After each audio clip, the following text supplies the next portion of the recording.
Before the empire, the wars, and the legend, there was a boy, an outsider, ridiculed for his accent, his origins, and his aloof demeanor.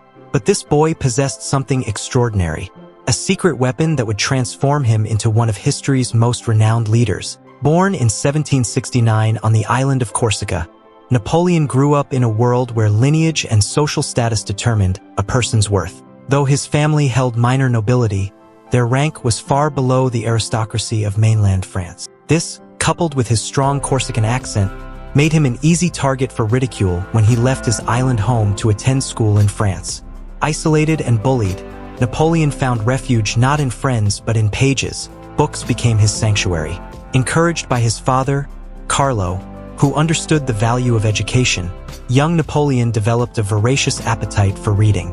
By the age of 12, he had already consumed works by the great authors of antiquity. Among these, Plutarch's Lives stood out.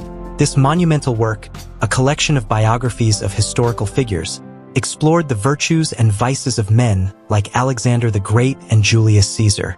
For Napoleon, these weren't just stories, they were roadmaps, lessons in leadership and ambition. Plutarch taught him that the world could be conquered through determination, strategy, and an unyielding will. From this point on, Napoleon wasn't just a boy from Corsica. He saw himself as destined to stand alongside history's greatest figures. As he grew older, Napoleon's reading expanded, but his approach remained deeply pragmatic. For him, books were not just a source of inspiration but tools for acquiring practical knowledge. He studied history to learn the successes and failures of past leaders. He read philosophy to shape his worldview and inform his policies. He immersed himself in geography to master the terrains where battles would be fought. Every book he read was a step toward the future he envisioned for himself. Napoleon once said, "Books are my weapons," and he wielded them as effectively as his sword. Even during his military campaigns, Napoleon's reading habit never faltered. Knowing that knowledge was critical to success, he commissioned traveling libraries, portable collections of books that could accompany him and his generals to the front lines. Curated by his personal librarian, Antoine Barbier, these libraries contained volumes on strategy, history, and even literature. Napoleon's generals benefited from this habit as well, receiving their own book sets to inform their decisions and inspire their troops. In this way, Napoleon ensured that his command was as intellectually prepared as it was militarily equipped. Napoleon's leadership style bore the unmistakable imprint of his literary heroes. He often inspired his troops by comparing their struggles to the legendary feats of Alexander's phalanxes or Caesar's legions. He framed their battles as continuations of a grand historical narrative, making his soldiers feel like heirs to the great armies of antiquity. His political decisions, too, were heavily influenced by history. Before launching his invasion of Russia, Napoleon studied the biography of Charles XII of Sweden, who had attempted a similar campaign a century earlier. Unfortunately, history's lessons were not always fully absorbed, as Napoleon repeated many of Charles's mistakes, leading to disastrous consequences. Even in defeat, Napoleon's relationship with books remained steadfast. Exiled to the remote island of St. Helena after his fall from power, he turned once again to reading as a source of comfort and reflection. Here, he dictated his memoirs to his secretary, resulting in the Memorial of St. Helena. This book, published after his death, became an instant bestseller and immortalized his life story. It was in these final years that Napoleon famously remarked, "What a novel my life has been." His story, shaped so profoundly by the books he read, had now itself become a book, an enduring testament to his extraordinary journey. Napoleon's reading habits went beyond simple consumption. He actively engaged with the material, making notes, underlining key passages, and committing lessons to memory. He treated books as conversations with the greatest minds in history, using them to challenge his thinking and refine his strategies. This approach is one we can all learn from, not just to read but to absorb and apply the wisdom within. Books didn't just shape Napoleon's military strategies, they informed his entire worldview. His exposure to Enlightenment thinkers like Voltaire and Rousseau influenced his policies and governance. While his reign was marked by authoritarian tendencies, it also bore the marks of progressive ideals. The Napoleonic Code, which remains a foundational legal system in many countries, was a direct product of his intellectual pursuits. Napoleon understood that knowledge was power, and he used it to shape not just his destiny but the world around him. Napoleon Bonaparte's life teaches us a timeless lesson. The power of knowledge is unmatched. In a world driven by information, cultivating a habit of intentional reading can set anyone apart. Napoleon's rise from a bullied outsider to an emperor wasn't preordained. It was crafted page by page, from the wisdom of those who came before him.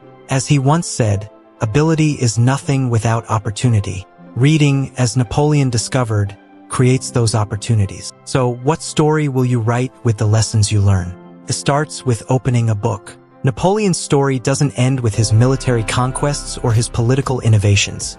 It endures as a lesson in the transformative power of knowledge.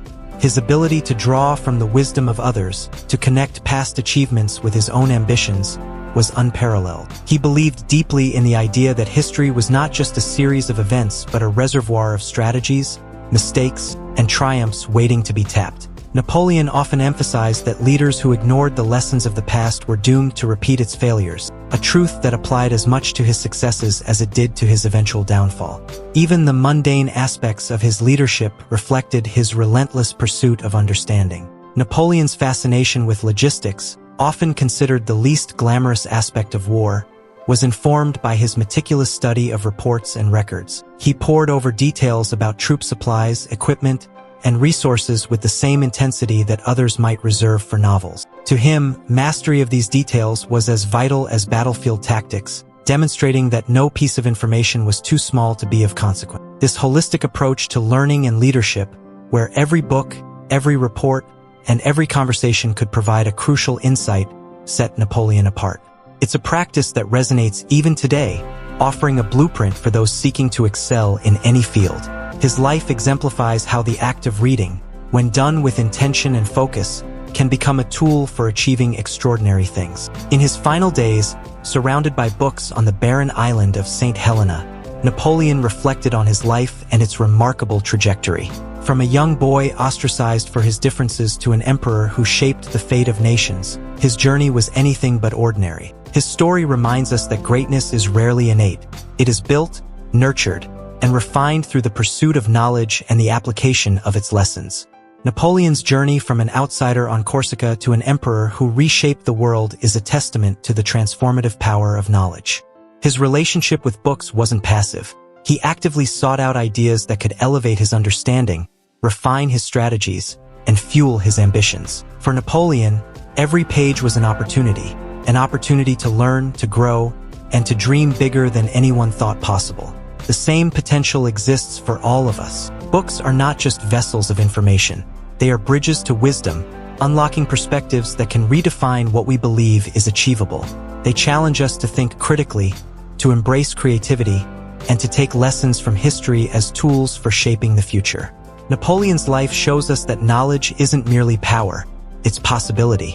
It is the key to overcoming limitations, to daring greatly, and to achieving what seems impossible. He didn't just read for the sake of reading. He read to act, to lead, and to leave a legacy. The world he conquered began in the worlds he discovered within the pages of books. As we reflect on his story, the question isn't just about what Napoleon achieved. It's about what we can achieve. What untapped potential lies within us, waiting to be awakened by the right idea, the right inspiration, or the right story. The tools that shaped Napoleon's destiny are in your hands too.